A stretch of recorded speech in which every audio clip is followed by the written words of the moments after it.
Alright, so tonight I'm starting at Kuta Farmstead. I just love the way this place looks. It's so different than any other scenery that I've seen yet in this game. Just a huge farm in Asia. I don't know what kind of farm this is. I'm guessing a rice farm. It's really cool being able to see what a farmland might have looked like in this time period, and maybe even still looks like today.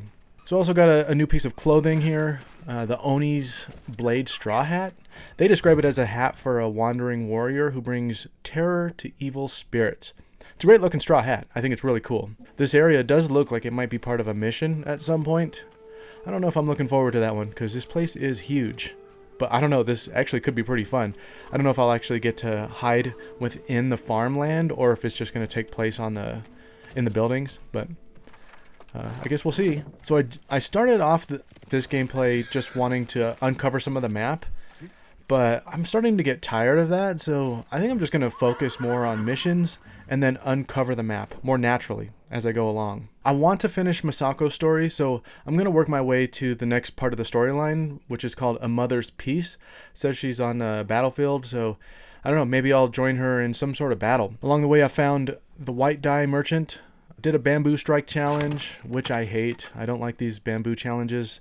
I think they're just kind of frustrating and annoying and not very fun. And then I bought the Masako mask, which the game says is worn by the god of thunder. I don't usually care much about clothing, but this mask is pretty cool, so I picked it up. On the way to the objective, the Masako storyline, I came across a Mongol-controlled town called Furuta Village, and this ended up taking all of the time I had to play for the night.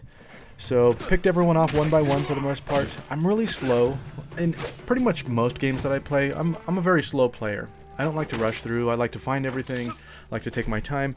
And I also like to sneak around. I don't like to just rush in unless the game is built for that. But usually I like to sneak around. And that's what I did here. This took me probably maybe, 45 minutes to get through. So picked each person off one by one. There were two guys on a horse, two guys on horses walking around the town. Made it pretty difficult. I had to keep watching out for them. I tried to see if I could sneak up on them and assassinate them, but it looks like you can't. If they're on a horse, you can't.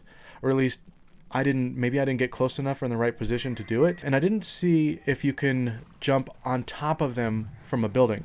So maybe you can do that, but I wasn't able to check that out or see if it worked. But I saved them for last. And then at the end, it was just those two horse riders and the Mongol leader. So I used a standoff, and I finished them off really easily.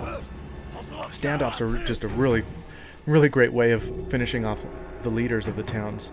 Because usually you can jump off a building and where you would normally do an assassination on one of the characters, but the leaders are too strong, and it only does a critical strike, and it could still be hard to fight them.